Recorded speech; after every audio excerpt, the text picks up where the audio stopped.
जय श्री राधे फ्रेंड्स। हे हाय हॉटी तीन लड़के थे लगभग 23-24 की उम्र के। सबने बॉक्सर्स पहनी हुई थी और सबकी बॉडी एक्सपोज हो रही थी।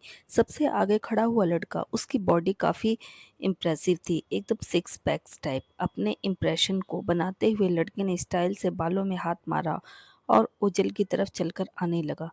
वह लोग जब से यहाँ आए थे उनकी नज़र ओजल पर ही थी और सच पूछो तो उन्हें ओजल बहुत ज़्यादा हॉट लग रही थी। बस मौका देख रहे थे उसे अप्रोच करने का। जो लड़का ओजल की तरफ बढ़ रहा था उसने जानबूझकर अपनी शर्ट साइड में रखी ताकि ओजल उसकी मस्कुलर बॉडी देखे और उस पर फिदा हो जाए। लेकिन उन लोगों को वहां देखकर ओजल की आंखें छोटी सी हो गई। पता नहीं क्यों उसे मुसीबत नजर आ रही थी, अपने लिए नहीं इन लड़कों के लिए। वह लड़का ओजल के पास आया और एक नज़र ऊपर से नीचे तक ओजल को देखा। ओजल ने अभी तक स्विमिंग सूट पहना हुआ था, उसकी टांगें पूरी एक्सपोज हो रही थी।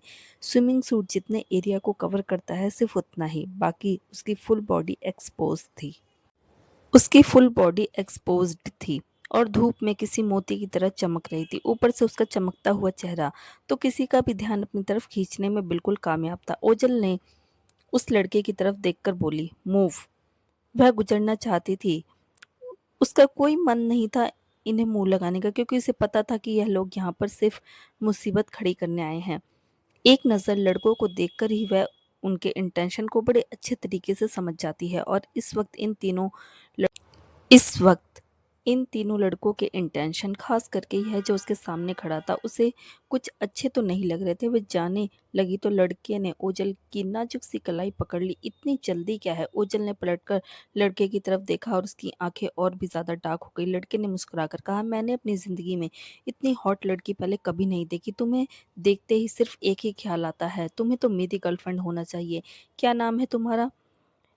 वी माई वुमेन और I will give you everything you want. यह बोलकर उसने बड़े स्टाइल से कुछ कार्ड ओजल को दिखाए। क्लियरली अपने पैसों का शो ऑफ कर रहा था। ओजल ने अपने आईब्रोज को हल्का सा ऊपर उठाया और कहा, we your women, sorry not interested. I like man not boys. Ojal की बात सुनकर लड़के की स्माइल फीकी पड़ गई और एक्सप्रेशन थोड़े से डार्क हो गए। I had you told you I am a boy, I am a man, sweet heart, वाना ट्राई मी। वह लड़का ओजल के करीब आने लगता है और फिर से उसकी कलाई पकड़ने के लिए हाथ बढ़ाता है। इस बार ओजल ने तुरंत उसकी कलाई पकड़ ली और नीचे की तरफ जोर से झटका दिया। लड़के के होठों से दर्द की आवाज निकली और उसकी पकड़ अपने आप छूट गई। लड़का इससे पहले कुछ समझता, ओजल ने उसके कंधे पर एक तेज मुक्का मारा और वह पीछे की तरफ लड़खड़ाकर गिर गया। दूसरा लड़का गुस्से में उबलता हुआ उसकी तरफ आया। वह अभी उसके पास पहुंचा ही था कि ओजल ने उसकी बाह पकड़कर उसे अपनी तरफ खींचा और सीधा उसके पेट में घूंसा मार दिया।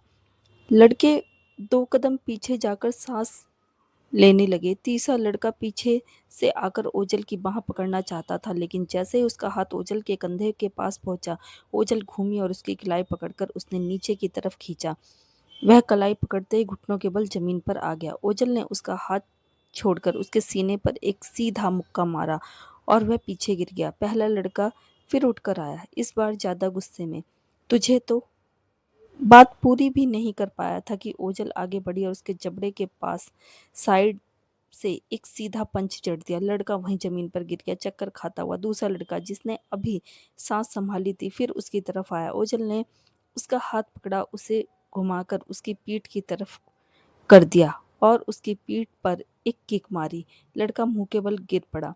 तीनों अब जमीन पर बिखरे हुए थे, हाफते हुए, दर्द में कहराते हुए। ओजल ने उन्हें देखते हुए कहा, अब रास्ता छोड़ोगे या और चाहिए? तीनों लड़कों ने बिना एक शब्द बोले साइड हटकर उसे पूरा रास्ता दे दिया। ओजल बिना पीछे देखे उस जगह से चली गई और पीछे तीनों लड़के समझ नहीं पाए कि कुछ सेकंड में उनकी अकड़ कैसे टूट गई। कहाँ तो वह उन्हें लड़की के सामने माचो मैन बन रहे थे और कहाँ उसे लड़की ने तीनों को धूल चटा दी। तीनों लड़कों को खुद को लड़का बोलने में भी शर्म आ रही थी। थोड़ी दूरी पर खड़ा हुआ अभिनव यह सब कुछ अपनी आंखों से देख रहा था। उसने देखा कि ये लड़के किस तरह से ओजल को परेशान कर रहे थे और किस तरह से ओजल ने इन तीनों को हैंडल किया। यह लड़की वाकई में काफी इम्प्रेसिव है। उसने अपने बॉडीगार्ड्स को उन तीनों लड़कों को वहां से बाहर फेंकने का ऑर्डर दिया और फिर वहां से चला गया। थोड़ी देर में पर्ल और दर्श भी वहां पर पहुंच जाते हैं। उन दोनों को वहां पर देखकर अरमान बहुत ज्यादा एक्साइटेड हो जाता है और भागकर उनके पास आता है। दर्श अंकल, पर्ल आंटी, आप दोनों यहाँ पर अरमान को देखकर तो पर्ल के चेहरे पर भी ब्राइट स्माइल आ जाती है। दर्श मुस्कुराकर हल्का सा नीचे झुकता है और अपनी बाहें फैला लेता है अरमान को गोद में उठाने के लिए। अरमान भागकर आता है लेकिन दर्श की गोद में आने की बजाय वह उसके बगल से निकल जाता है और पर्ल की बाहों में चला जाता है। दर्श के हाथ हवा में ही फ्रीज हो जाते हैं और अपनी आईब्रोज को वह ऊपर उठा लेता है। अच्छा बेटा, यह तो ऑलरेडी अपनी पार्टी बदल ली। पर्ल ने छोटे से अरमान को अपनी बाहों में पकड़ा और दोनों ने कस के एक दूसरे को हग किया। हग ब्रेक करके अरमान पर्ल से बोला, आपको यहाँ पर देखकर मुझे बहुत ज़्यादा अच्छा लग रहा है। पर्ल ने भी उसके गाल खींचते हुए कहा, और मुझे भी। तभी उन्हें किसी के गला साफ करने की आवाज़ सुनाई देती है। दोनों ने पलटकर देखा तो दर्श हाथों को छाती पर क्रॉस किए हुए उन्हें देख रहा था। अरमान थोड़ा ऑकवर्ड होकर मुस्कुराया और बोला, हेलो अंकल। दर्श ने कहा, इतनी जल्दी तो गिरगिट भी रंग नहीं बदलता जितनी जल्दी तुमने बदला है। अब अपनी आंटी के आगे तुम अपने अंकल को इग्नोर कर रहे हो। अरमान ने मुंह बनाते हुए कहा, ऐसी कोई बात नहीं है, मैं आपको इग्नोर नहीं कर रहा। दर्श हल्का सा मुस्कुरा देता है। आगे आकर वह अरमान के बालों को अपनी उंगलियों से बिखेर देता है और कहता है, seems like you, really like your aunty. उसके बाद उसने मुस्कुराकर पर्ल की तरफ देखा, तुम अरमान के साथ हो, मैं आता हूँ। पर्ल तुरंत अपना सर हिला देती है। अरमान पर्ल का हाथ पकड़ता है और कहता है, आप मेरे साथ चलो, वहाँ पर मेरे सारे दोस्त हैं, मैं आपको सबसे मिलवाता हूँ। पर्ल अरमान के साथ चली जाती है। सिद्धार्थ अपनी मीटिंग खत्म करके होटल से बाहर निकलता है। अपनी गाड़ी में बैठकर वह कंपनी की तरफ जा ही रहा था कि तभी उसके पास एक कॉल आता है। सिद्धार्थ कॉल रिसीव करता है तो उसे सामने से अयाना की आवाज़ सुनाई देती है, सिड, सिड, क्या तुम अकेडमी आ सकते हो? सिद्धार्थ ने कहा, okay mom, is everything all right? Ayana ने कहा, हाँ सब कुछ ठीक है, बस कुछ इम्पोर्टेंट काम था, तुम आ जाओ, मैं तुम्हारा इंतज़ार कर रही हूँ। सिद्धार्थ ने कहा, all right, I will be there in 5 minutes. यह बोलकर कॉल कट यह बोलकर कॉल कट हो जाती है। थोड़ी देर में सिद्धार्थ की गाड़ी अयाना की एकेडमी के बाहर आकर रुकती है। वह गाड़ी से बाहर निकलता है और फिर अंदर आता है। केबिन में ऑलरेडी अयाना अपना लैपटॉप खोलकर बैठी हुई थी। दरवाजे पर खटखट की आवाज़ से वह नज़रें ऊपर उठाकर देखती है। सिद्धार्थ अंदर आता है और कहता है, मॉम। सिद्धार्थ को वहाँ पर देख के अयाना के होठों पर मुस्कुराहट आ गई और उसने कहा, सिट, आ गए तुम? सिद्धार्थ और अयाना दोनों सोफे पर बैठ जाते हैं। सिद्धार्थ ने पानी का गिलास उठाते हुए कहा, क्या हुआ, कुछ ज़रूरी काम था क्या मॉम? आना ने कहा, हाँ, वो एक्चुअली एकेडमी के लिए वेपन्स की ज़रूरत है। गौतम अंकल से बात करो और वेपन्स का इंतज़ाम करो। यहाँ पर इस एकेडमी में लड़कियों को सिर्फ मार्शल आर्ट की ट्रेनिंग ही नहीं दी जाती बल्कि वेपन्स की भी वह लोग ट्रेनिंग देते हैं, एज़ पर रिक्वायरमेंट की किसको किस हद तक की ट्रेनिंग चाहिए। सिद्धार्थ हल्का सा सर हिलाकर बोला, ऑल राइट। तभी दरवाजे पर खटखटाहट की आवाज़ हुई। दोनों ने पलटकर देखा। शिवा दरवाजे पर खड़ी हुई थी। वह अंदर आई, थोड़ा अजीब लुक में थी। चेहरा लाल हो गया था जैसे मानो सीधा धूप से चलकर आई हो। उसे देखकर अयाना एकदम से खड़ी होकर बोली, ओ माय गॉड शिवा, यह क्या हाल बना रखा है तुमने? बैठो यहाँ। सिद्धार्थ और अयाना दोनों अपनी तरफ देखते हैं। शिवा ज़्यादा गौर नहीं करती और चुपचाप सोफे पर बैठ जाती है। मेरे को बुलाया? अयाना ने उसे पानी का गिलास देते हुए कहा, तुम सुबह से धूप में खड़ी हुई हो, तुम्हें वहां पर खड़े होने की जरूरत नहीं है, तुम आराम से बैठकर मॉनिटर कर सकती हो। शिवा को पानी का गिलास उठाया और कहा, अपन को इस तरह का काम करने से सेटिस्फेक्शन नहीं मिलता।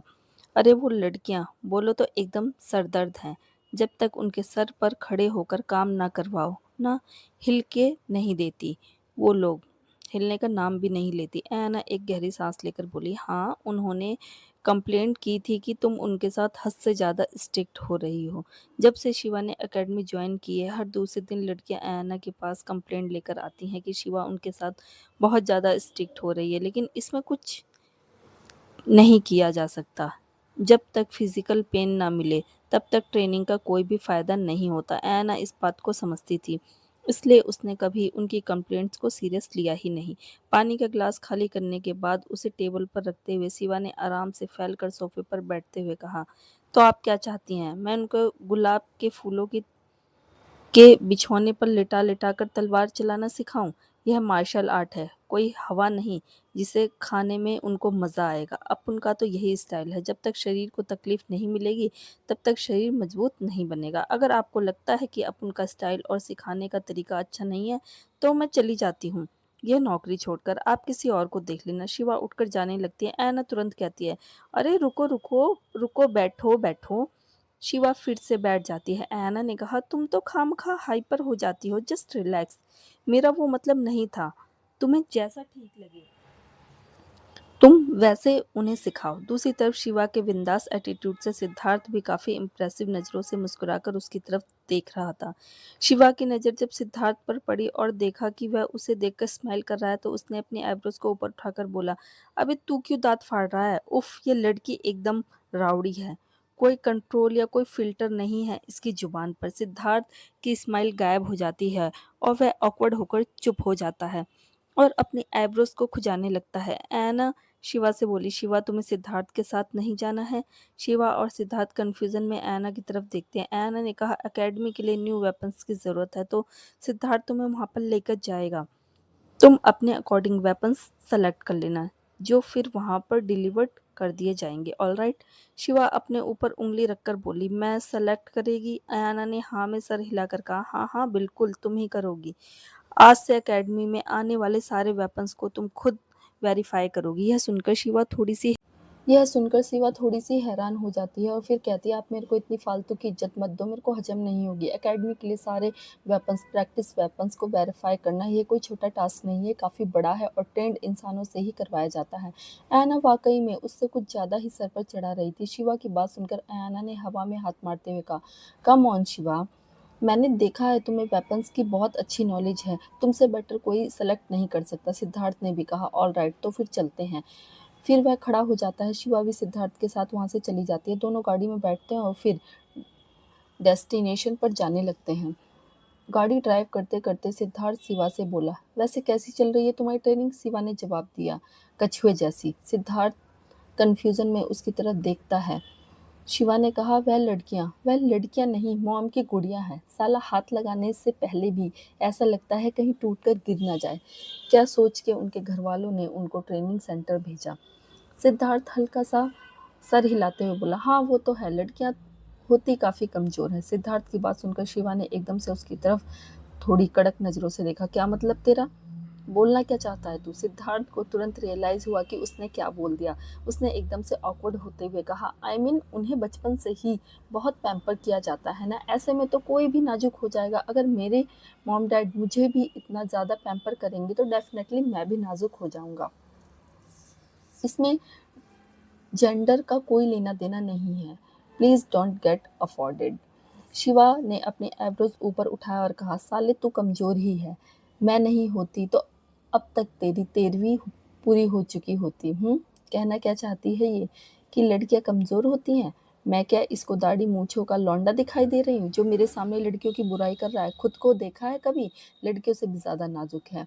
ओह ये अमीर घर के बिना दाढ़ी मूछ वाले चिकने लौंडे, इनको तो साला मर्दों की कैटेगरी में डालना मर्दों की बेइज्जती हो जाती है। इतनी चिकनी तो कोई लड़की नहीं होती जितना ये है। वैसे कुछ भी कहो, साला लगता एकदम रसमलाई है, हसीन लौंडा। यह बाहर जाता होगा, टेंशन इसकी माँ को होती होगी कि कहीं कोई हमारा लौंडा न छेड़ दे।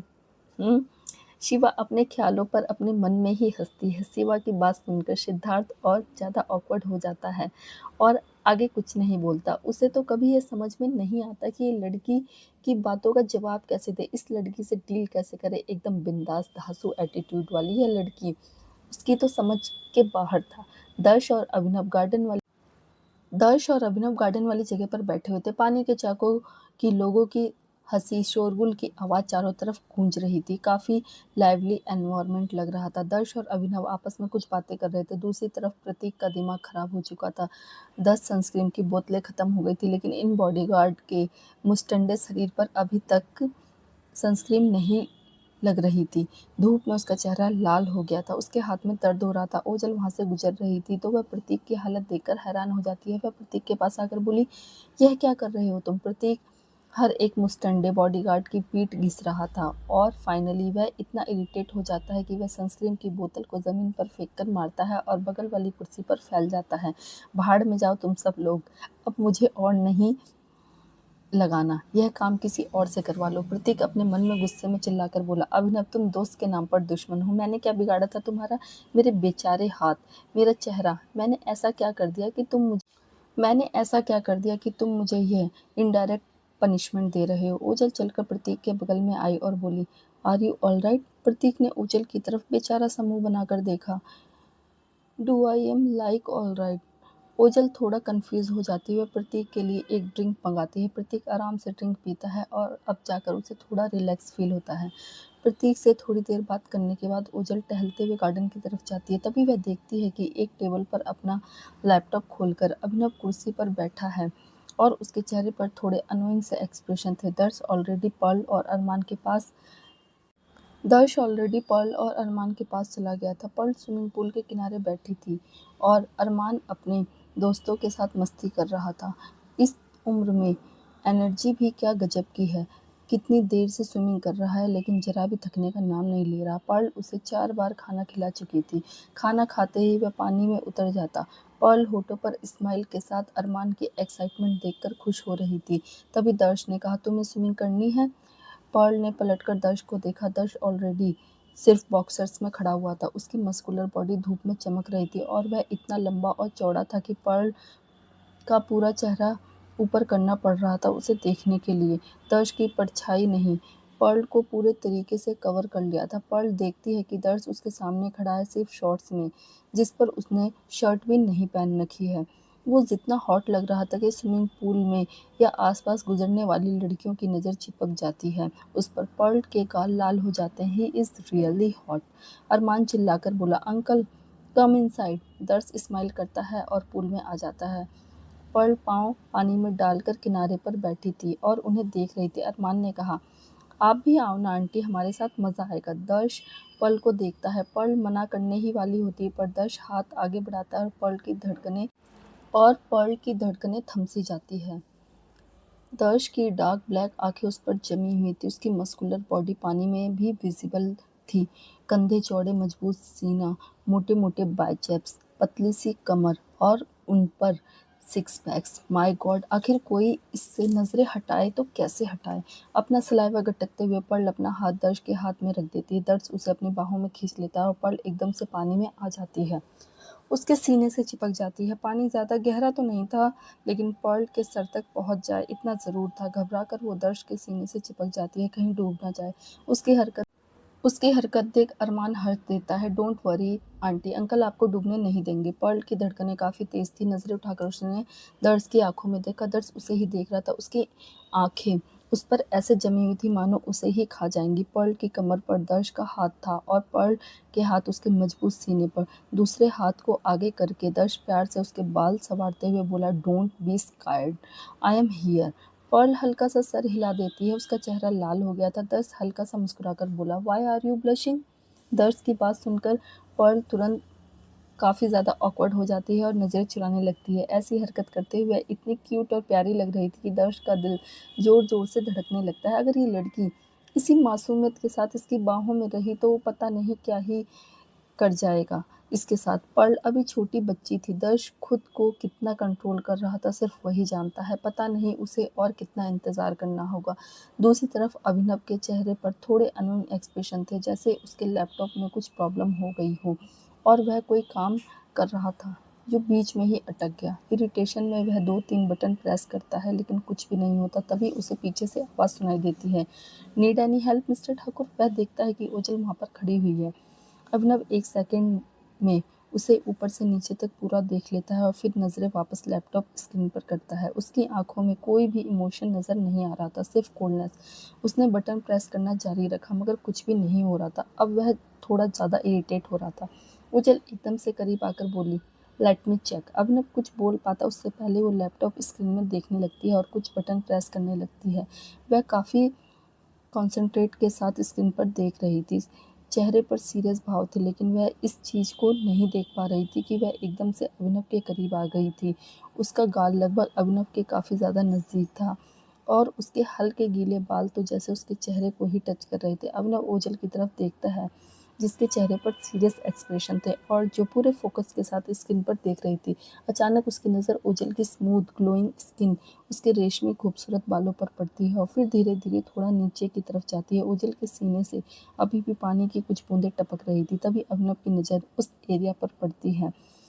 अभी तक उसकी नाक में ओजल की खुशबू जा रही थी, जिससे वह थोड़ा रेस्टलेस हो जाता है। ओजल काम फिनिश कर देती है, अब लैपटॉप ठीक से काम कर रहा था। यह देखकर उसके चेहरे पर हल्की सी स्माइल आ जाती है। उसने अभिनव की तरफ देखा और कहा, एंड दिस इज डन।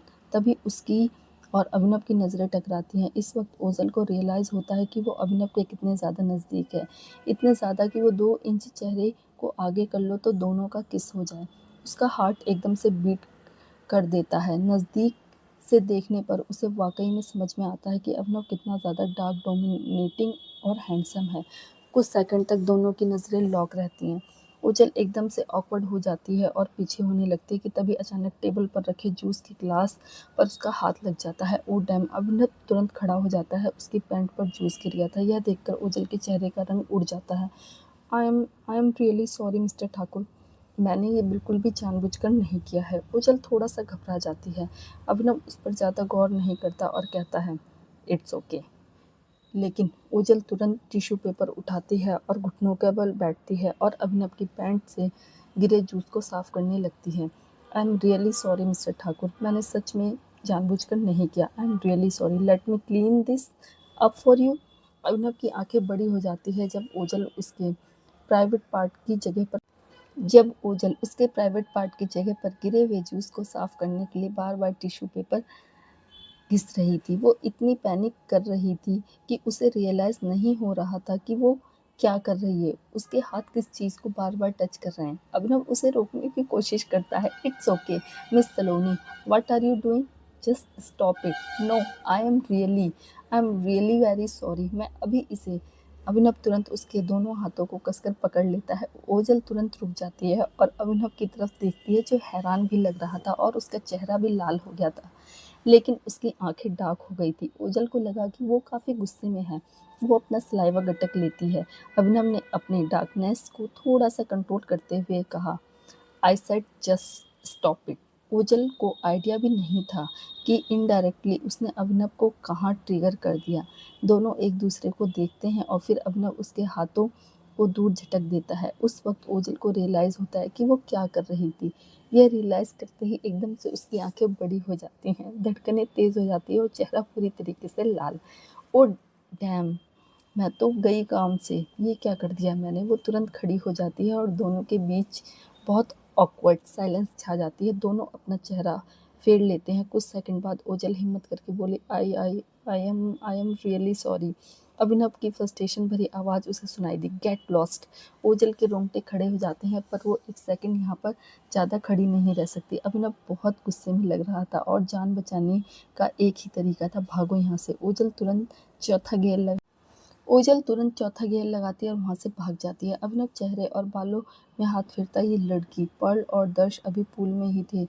दर्श पर्ल को स्विमिंग सिखा रहा था और अब उसकी बाहों में पर्ल कंफर्टेबल हो गई थी। अब उसे इतना डर नहीं लग रहा था। वो दोनों अरमान के साथ एंजॉय कर रहे थे।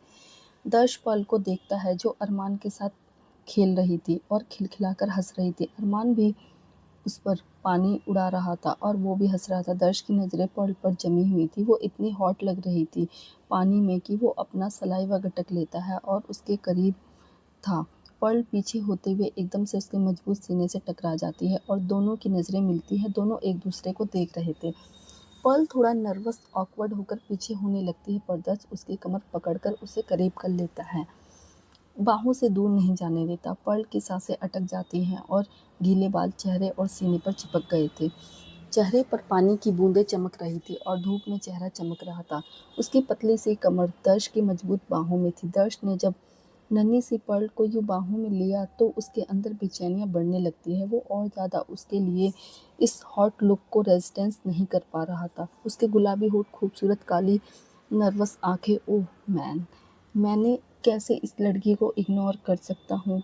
पर्ल दर्श की डार्क आंखें अपने ऊपर महसूस करती है और पता नहीं क्यों उसकी आंखों में उसे एक अलग सी आग दिखाई देती है, जैसे उसे ये जिंदा ही निगल जाना चाहती है। पर्ल नजरें हटा लेती है और धीरे से कहती है, मामा मुझे बहुत प्यास लगी है। अरमान भी चिल्लाकर बोला, uncle I am hungry. Finally दर्श होश में आता है और खुद को कंट्रोल करता है। डैम इट, उसे खुद पर काबू करना होगा। एक गहरी सांस लेकर वो बोला, ऑल राइट, चलो अब पानी से बाहर निकलते हैं। उसके बाद वो सब पानी से बाहर निकलकर बाथरूम में चेंज करते हैं और फिर रेस्टों की तरफ जाते हैं। पर्ल कॉफ़ी का कप लेकर दर्श के कमरे में आती है। दर्श थोड़ा गुस्से में लग रहा था, फ़ोन पर बात करते हुए। हाँ, सारे कनेक्शन में खबर फैला दो, मुझे जल्द से जल्द अपने भाई को ढूंढना है और अब इस काम में मुझे और कोई रुकावट नहीं चाहिए। दर्श मोबाइल फ़ोन पर बात कर रहा था और उसके हाथ में एक तस्वीर थी।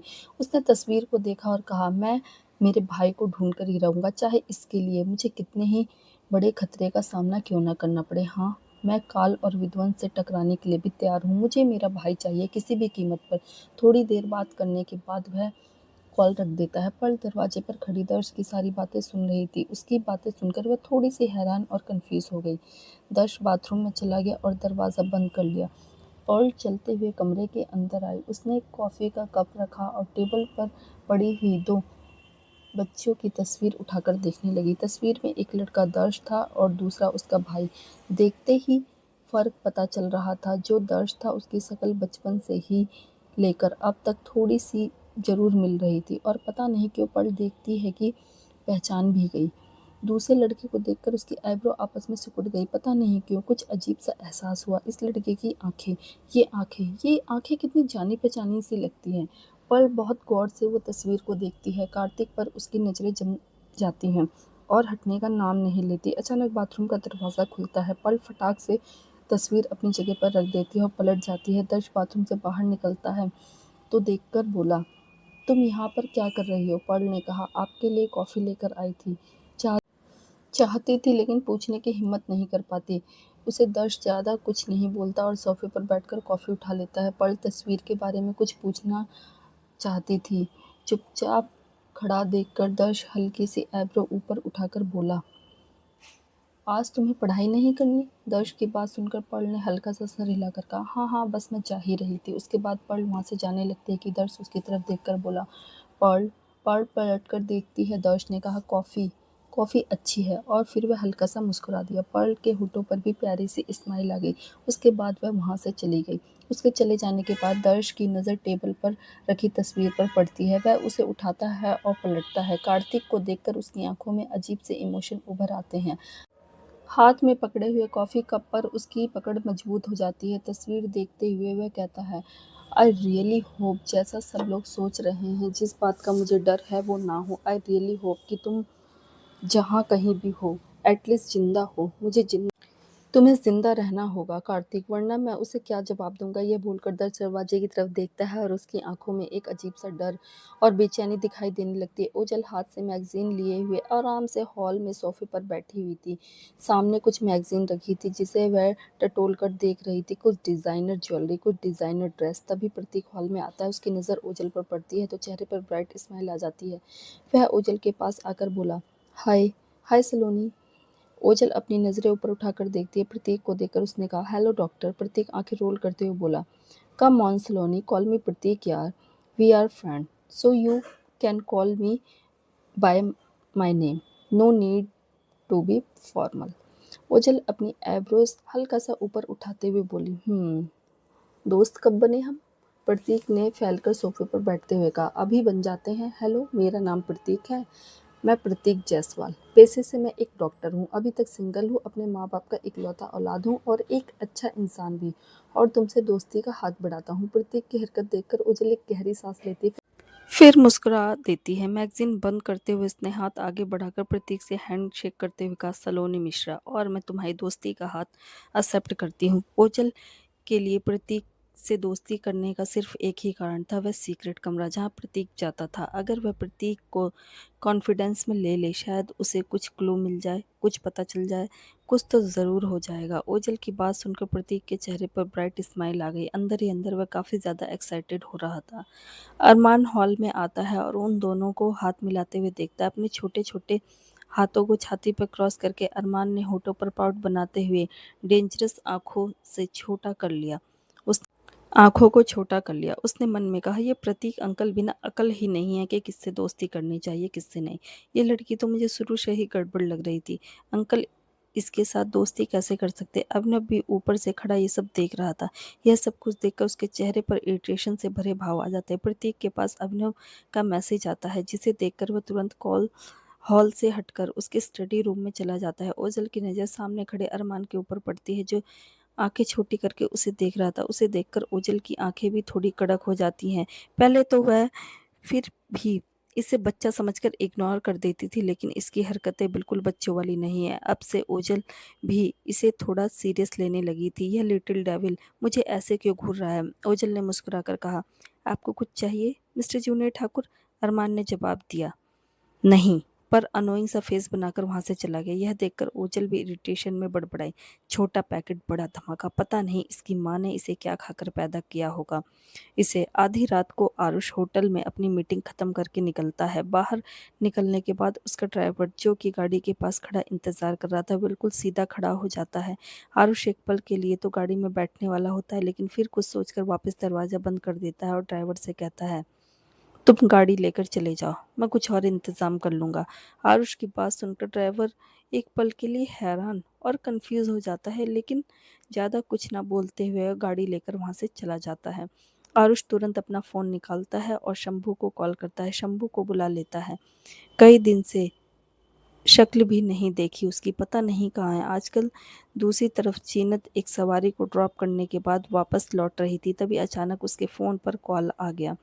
वह देखती है कि आरुष का कॉल है तो अपनी आंखें रोल कर लेती है और फटाक से फोन उठाकर बोली, बोलो क्या है? दूसरी तरफ से एक लड़की की आवाज़ सुनकर आरुष थोड़ा सा हैरान और कंफ्यूज हो जाता है। वह पूछता है, सॉरी, यह शंभू का नंबर है, आप कौन? आरुष के इतना बोलते ही जीनत को तुरंत रियलाइज होता है और उसकी आंखें फट जाती हैं। दूसरी तरफ आरुष को पता नहीं क्यों, पर कुछ आवाज़ जानी पहचानी सी लगी। जब दूसरी तरफ से कोई आवाज़ नहीं आई तो आरुष ने एक बार फिर पूछा, हेलो, कौन बोल रहा है? जीनत अपने सर पर हाथ मारते हुए बोली, किसी दिन वाट लगेगी मेरी, मोबाइल फ़ोन चेंज करना पड़ेगा। जीनत और शंभू का एक ही मोबाइल रहा तो किसी दिन पक्का मेरा भांडा फूट जाएगा।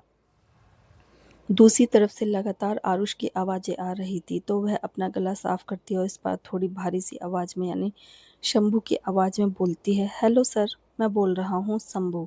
आरुष कन्फ्यूज़न में बोला, शंभू? अभी अभी किसी लड़की ने कॉल रिसीव किया था। जीनत थोड़ा ऑकवर्ड होकर शंभू की आवाज़ में बोली, हाँ सर, वह आपको नहीं बोल रही थी, वह मेरी सवारी है। मैडम अपने मोबाइल फ़ोन पर बात कर रही थी तो आपको लगा शायद आपको बोल रही है। आरुष अपनी आईब्रो को हल्का सा ऊपर उठा लेता है। अच्छा, ओके। इस बात पर वह ज़्यादा जोर नहीं डालता और शंभू की बात मान जाता है। फिर वह कहता है, मैं लोकेशन सेंड कर रहा हूँ, जल्दी से पहुँच जाओ। यह सुनकर जीनत थोड़ा हैरान हो जाती है। उसे घर जाना था यार, लेट हो रहा था। इस आदमी को अभी इसी वक्त कॉल करना होता है क्या? लेकिन वह कुछ कर भी नहीं सकती थी। आरुष ने बुला लिया है तो जाना ही पड़ेगा। उसने कहा, ठीक है सर, मैं आ रही हूँ। उसके बाद दोनों ने कॉल कट कर दी। जीनत ने पानी की बोतल उठाई और आधी बोतल पानी का गटक लिया। नर्वस हो रही थी तो वह पानी बहुत पीती थी। फिर एक गहरी सांस लेकर लोकेशन पर टैक्सी लेकर चली गई। जल्द ही जीनत गाड़ी लेकर लोकेशन पर पहुंचती और देखती कि आरुष वहां पर खड़ा उसका इंतजार कर रहा है। आरुष जब शंभू की टैक्सी देखता है तो तुरंत उसकी तरफ जाता है, दरवाज़ा खोलता है और बैठ जाता है। हेलो शंभू, कैसा है यार? बहुत दिनों बाद दिखाई दिया है। जीनत ने थोड़ा ऑकवर्ड होकर मुस्कुराकर शंभू की आवाज़ में कहा, मैं ठीक हूँ सर, आप कैसे हो? आरुष ने सीट बेल्ट लगाते हुए कहा, मैं बिल्कुल ठीक। तभी अचानक जीनत को कुछ अजीब सा महसूस होता है। वह इरिटेट होकर अपने मन में बोलती है, अरे यार, पानी बहुत ज़्यादा पी लिया लगता है, इतना नहीं पीना चाहिए था। जब आरुष देखता है कि शंभू गाड़ी नहीं चला रहा तो वह कहता है, क्या हुआ, तुम गाड़ी ड्राइव क्यों नहीं कर रहे हो? चलो। जीनत तुरंत गाड़ी स्टार्ट करती है और दोनों जाने लगते हैं। जीनत गाड़ी ड्राइव कर रही थी, लेकिन अब बाथरूम का प्रेशर धीरे धीरे बढ़ रहा था। आरुष रिलैक्स होकर अपनी सीट पर बैठा हुआ था। उसने शंभू की तरफ देखा। उसे थोड़ा अनकंफर्टेबल देखकर उसने पूछा, क्या हुआ, सब ठीक है? जीनत ने शंभू की आवाज़ में कहा, हाँ सब ठीक है। फिर वह अपने मन में बोली, क्या घंटा ठीक है? मुझे जल्द से जल्द बाथरूम जाना है, मैं क्या करूँ? एक काम करती हूँ, फटाफट इसे इसकी लोकेशन पर ड्रॉप करके निकलती हूँ घर के लिए। तब तक कंट्रोल करके बैठना होगा। जीनत ने आरुष से कहा, आपके घर छोड़ दूँ सर, या आप क्लब जाएंगे? आरुष आराम से बैठा हुआ था। उसने कहा, अरे नहीं यार, फिलहाल एक काम करते हैं, फिलहाल एक काम करते हैं, कहीं लॉन्ग ड्राइव पर चलते हैं, कई दिन से गया नहीं हूँ, थोड़ा फ्रेश हो जाऊँगा। यह सुनकर ज़ीनत की आँखें बड़ी हो गई और उसने कहा, क्या लॉन्ग ड्राइव? लेकिन सर इतनी रात को लॉन्ग ड्राइव? वह अपने मन में चिल्लाकर बोली, अबे बेवकूफ़, दिमाग ठिकाने पर तो है तेरा? घर जाकर सोना नहीं है क्या? भूत की तरह भटकता रहता है रात-रात भर। तुझे अभी जाना था लॉन्ग ड्राइव पर, यहाँ मेरी थैली फटने वाली है और तुझे तेरी लॉन्ग ड्राइव की पड़ी है। आरुष ने कहा, हाँ, आज कुछ खास काम नहीं है, मन कर रहा है, चलते हैं। जीनत अपने नीचे वाले होठ को दांतों के नीचे कसकर दबा लेती है, उसके पास कोई और रास्ता नहीं था। उसने आरुष से पूछा, वैसे सर आपकी गाड़ी को क्या हुआ? आज आपकी गाड़ी खराब हो गई क्या? आरुष ने कहा, अरे नहीं यार, मैंने जानबूझकर आज तुम्हें कॉल किया है। तुम्हें देखे बहुत दिन हो गए थे, सोचा तुम्हारे साथ कहीं लॉन्ग ड्राइव पर निकल चलूं।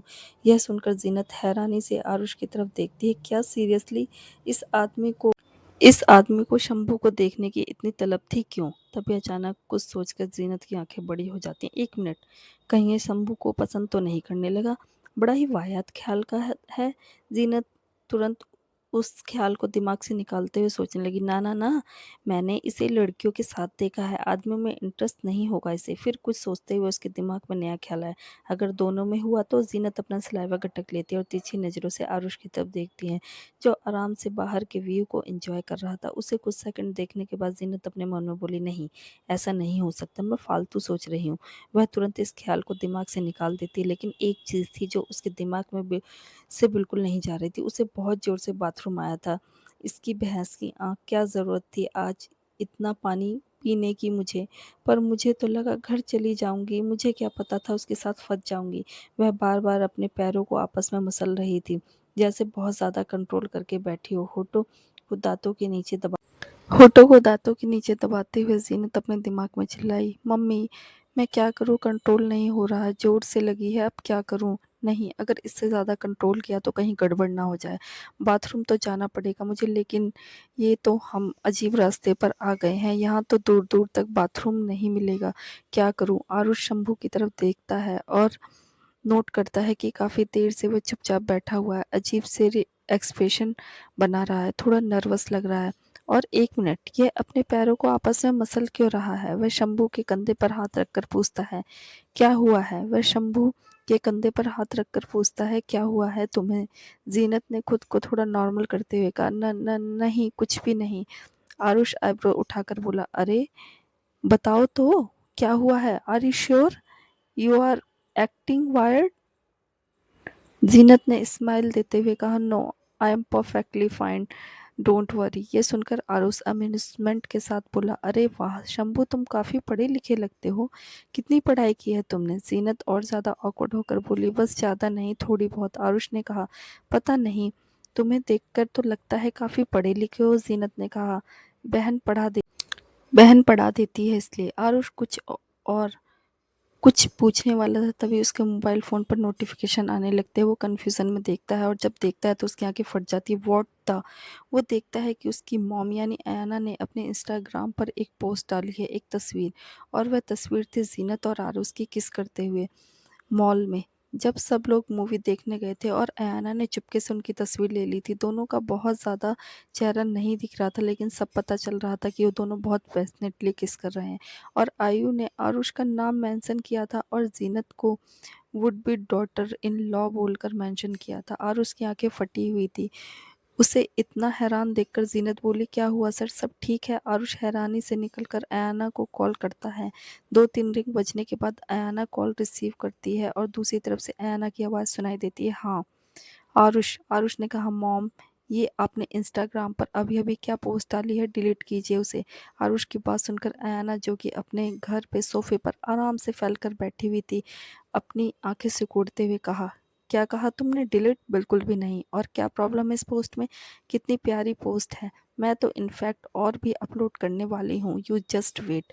अयाना फटाफट कुछ और तस्वीरें अपलोड कर देती है। आरुष चौंक जाता है और कहता है, मॉम, क्या कर रही हैं आप? फ़ोन स्पीकर पर था, जो जीनत भी उसकी बातों को सुन रही थी। वह कन्फ्यूज़न में आरुष की तरफ देखकर सोचने लगी, यह क्या बोल रहा है, क्या डिलीट करना है, क्या कर दिया आंटी ने? आरुष देखता है कि किस वाले सीन की और भी कई पिक्चर्स अपलोड हो गई हैं।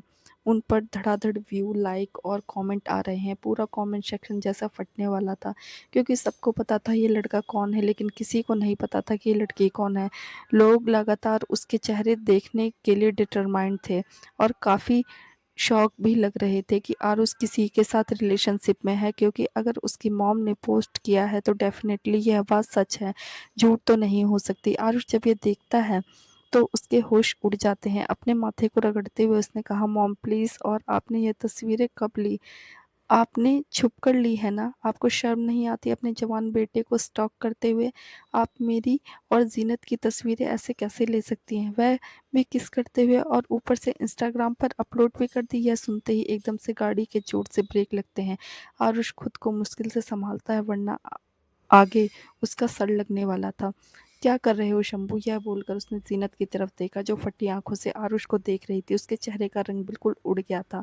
क्या कहा इस आदमी ने? अभी अभी कौन सी तस्वीर अपलोड की है ऐना मैडम ने? शंभू को इतना हैरान देखकर आरुष कंफ्यूज हो गया। तभी ऐना ने कहा, मैं कोई तस्वीर डिलीट नहीं करने वाली। इनफैक्ट मैं तो सोच रही हूँ कि इन तस्वीरों को बड़ी सी इनफैक्ट मैं तो ये सोच रही थी कि इन तस्वीरों को बड़ी सी फ्रेम में जड़वा देती हूँ, तुम्हारे रूम में लगाऊंगी। हाय कितने प्यारे लग रहे हो तुम दोनों। ऐना की बात सुनकर आरुष स्पीचलेस हो जाता है। सीरियसली? उसकी मॉम तो जीनत के पीछे पागल ही हो गई हैं। एक गहरी सांस लेकर अपनी फ्रस्ट्रेशन को कंट्रोल करते हुए आरुष ने कहा, मॉम प्लीज़ मेरी बात मानिए, इन्हें डिलीट कर दीजिए। आई मीन जीनत को यह सब कुछ बिल्कुल पसंद नहीं है। अगर उसे पता चल गया तो वह कितनी शर्मिंदा हो जाएगी, कितनी अपसेट हो जाएगी। यह सुनते ही शंभू को, यानी कि जीनत ने तुरंत कई बार अपना सर हाँ में हिलाया। हाँ, अपसेट तो बस सच में हो जाएगी। ऐसे कैसे ऐना मैडम दोनों की किस करती हुई तस्वीरों को इंटरनेट पर डाल सकती हैं? अरे वह कौन सा आरुष की असली वाली गर्लफ्रेंड है? शंभू के अजीब से रिएक्शन को देखकर आरुष बहुत ज़्यादा कंफ्यूज हो रहा था, लेकिन उस पर ध्यान देने का वक्त नहीं था उसके पास। उसने ऐना को मनाते हुए कहा, mom please I request you, Zeenat को बिल्कुल अच्छा नहीं लगेगा, प्लीज़ आप डिलीट कर दीजिए ना। ऐना ने कहा, क्यों? उसे अच्छा क्यों नहीं लगेगा? दुनिया की कौन सी लड़की को अच्छा नहीं लगता कि उसके बॉयफ्रेंड के साथ उसका रिलेशनशिप सब लोग जाने, स्पेशली लड़के की फैमिली वाले उसे अप्रिशिएट करें। मैं तो डिलीट नहीं करने वाली। तुम तो ऐसे डर रहे हो जैसे जीनत तुम्हारी गर्लफ्रेंड नहीं है। तभी अचानक अयाना कुछ सेकंड का पोज लेती है। शंभू, यानी कि जीनत और आरुष यह सुनकर थोड़े से ऑकवर्ड हो जाते हैं। अयाना ने तुरंत कहा, एक मिनट, कहीं सच में तो ऐसा नहीं है? उस दिन जो कबीर बोल रहा था, कहीं तुम लोग सच में हमें बेवकूफ़ तो नहीं बना रहे? आखिरी वाली लाइन अचानक से अयाना ने गुस्से में बोली। आरुष और जीनत के चेहरे का रंग ही उड़ गया। जीनत अपना सलाइवा गटक लेती है। आरुष भी नर्वस हो जाता है। उसने तुरंत कहा, नहीं नहीं, वो ऐसी कोई बात नहीं है। कैसी बातें कर रही हैं आप? ऑफ कोर्स वो मेरी गर्लफ्रेंड है। शंभू ने भी तुरंत हाँ में सर हिलाया। अहाना ने कहा, तो फिर इतना डर क्यों रहे हो? मैं डिलीट नहीं करने वाली, सुना तुमने?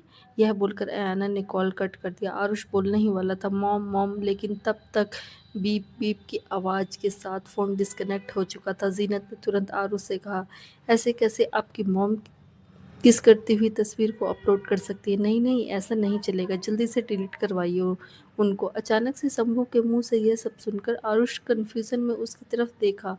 उसे इतना बेचैन देखकर आरुष ने कहा, मेरी गर्लफ्रेंड की तस्वीर मेरी मॉम ने अपलोड की है, इसमें तुम्हें इतनी प्रॉब्लम क्यों हो रही है? तुम तो ऐसे रिएक्ट कर रही हो जैसे तुम्हारी और मेरी तस्वीर अपलोड कर दी गई हो। Are you serious Shambhu? Aarush की बात सुनकर जीनत ने तुरंत रियलाइज़ होता है कि उसने बहुत ज़्यादा ओवर रिएक्ट कर दिया। ऑकवर्ड होकर वह थोड़ा नॉर्मल होने की कोशिश करती है और कहती है, नहीं मेरा वो मतलब नहीं था। उसने शंभू की आवाज़ में ही बोलना जारी रखा, मैं तो बस यह बोल रहा था कि बिना किसी लड़की की मर्ज़ी की तस्वीरें अपलोड नहीं करनी चाहिए। आई मीन हम आदमियों का क्या है, हमारा कुछ नहीं जाता, लेकिन एक लड़की की रेपुटेशन ख़राब हो जाती है सर। आप अब आप देखिए, कल को अगर आपका आपकी गर्लफ्रेंड के साथ ब्रेकअप हो गया तो वह बेचारी आगे ढंग से लड़के के साथ शादी भी नहीं कर पाएगी, क्योंकि आप दोनों की तस्वीर तो ऑलरेडी दुनिया देख चुकी है। उसकी ज़िंदगी पर क्या असर पड़ेगा? शंभू की बात आज उसको जायज़ लगती है। वह तस्वीर देखते हुए बोला, डोंट वरी, मैं इन्हें हटवा दूंगा और कोई असर नहीं पड़ेगा उसकी लाइफ पर। देखो, किसी भी तस्वीर में उसका चेहरा नहीं दिखाई दे रहा। यह बोलकर आरुष ने सारी तस्वीरें दिखाई। उन तस्वीरों को देखकर शंभू, यानी कि जीनत ने अपना सलाइवा गटक लिया। और अपने मन में बोली, "अयाना मैडम कमाल करती हैं, ऐसी कोई तस्वीरें क्लिक करता है, क्या वह भी ऐसी सिचुएशन में।" एक तो इस कमीने ने ज़बरदस्ती मुझे किस किया और इसकी मॉम ने तस्वीरें अपलोड कर दी। यह माँ-बेटे क्या मुझे सुसाइड करने पर मजबूर करना चाहते हैं? ऐसे कैसे कर सकते हैं मेरे साथ? एक गहरी साँस लेकर आरुष फ़ोन अपनी तरफ करता है, उन तस्वीरों को देखने लगता है, जबकि ज़ीनत काफ़ी ज़्यादा टेंशन में आकर अपने नाखून चबाने लगती है। गाड़ी अभी तक रुकी हुई थी। आरुष ने जीनत यानी शंभू से कहा, "तुमने गाड़ी क्यों रोक दी? गाड़ी चलाओ।" जीनत अपने मन में बोली, "यहाँ इतना बड़ा कांड हो गया और इस कमीने को अभी भी लॉन्ग ड्राइव पर जाना है। घर पर जा।" जीनत अपने मन में बोली, "यहाँ इतना बड़ा कांड हो गया है और इस कमीने को अभी भी लॉन्ग ड्राइव पर जाना है। घर पर जाकर मामला संभाल, फ़ोटो डिलीट करवा, मेरी ज़िंदगी बर्बाद होने से बचा ले कमीने, तेरी वजह से यह सब कुछ हुआ है। तुझे हाय लगेगी मेरी।" थोड़ा ऑकवर्ड होकर मुस्कुराते हुए जीनत ने आरुष से कहा, "आर यू श्योर? अभी भी आपको लॉन्ग ड्राइव पर जाना है सर? मेरे ख्याल से आपको आपके घर जाकर पहले ही मैटर सॉर्ट आउट करना चाहिए।" आरुष ने अपनी आईब्रोज को हल्का सा ऊपर उठाते हुए कहा, "तुम क्यों इतना सीरियस ले रहे हो? तस्वीर में जो लड़की है ना तुम्हारी रिश्तेदार है, ना तुम्हारी बहन और ना तुम खुद। So relax, okay? मैं अपने आप देख लूंगा, तुम गाड़ी चलाओ।" कोई और रास्ता ना पाते हुए जीनत एक गहरी सांस लेकर गाड़ी ड्राइव करती है। आरुष चुपचाप अपनी जगह पर बैठा हुआ था और मोबाइल फ़ोन में ना चाहते हुए भी उन तस्वीरों को बार बार देख रहा था। लगातार देखने पर अचानक से उसे कुछ महसूस होता है, कुछ अजीब सा, अपने सीने में छुपा हुआ अजीब सा एहसास। धड़कनों में थोड़ी सी तेजी महसूस होती है। वह याद करता है उस मोमेंट को जब यह तस्वीर ली गई थी। उसने जीनत को बाहों में पकड़ रखा था, पैशनेटली उसे किस कर रहा था। तस्वीरें देखते ही उसे जीनत के होठों का टेस्ट याद आने लगा और जाने अनजाने उसने अपना सलाइवा गटक लिया। उसके होठ कितने अमेजिंग, कितने टेस्टी थे यार। वह तस्वीर को गौर से देखता है। जीनत की बाहें किसी तस्वीर में उसके कॉलर पर और किसी तस्वीर में उसके सीने पर और किसी में उसके गले पर लिपटी हुई थी। उसे याद है जबरदस्ती की किस शुरू हुई थी, मगर किस में दोनों इतने डूब गए कि किसी चीज़ का होश नहीं रहा। करीब 10-15 मिनट तक उन दोनों ने जबरदस्त किस किया, जब तक दोनों की सांस ना फूल गई। उसके बाद जीनत उसे धकेल कर वहाँ से भाग गई। उसके होठ लाल हो गए थे, सूज गए थे। वह इतनी क्यूट लग रही थी कि बस क्या ही बताइए। सोचते ही आरुष का हार्ट बीट स्किप करने लगता है। वह तुरंत होश में आता है और अपने मन में खुद को डांटता है, व्हाट द हेल, मैं उस लड़की के बारे में क्यों सोच रहा हूँ और ये मेरी धड़कनें क्यों बढ़ रही है इन तस्वीरों को देखकर। अचानक ही वह अपने अंगूठे से तस्वीरों को सहलाता है और इसी दौरान तस्वीर लाइक हो जाती है। To be continue. Har Har Mahadev दोस्तों।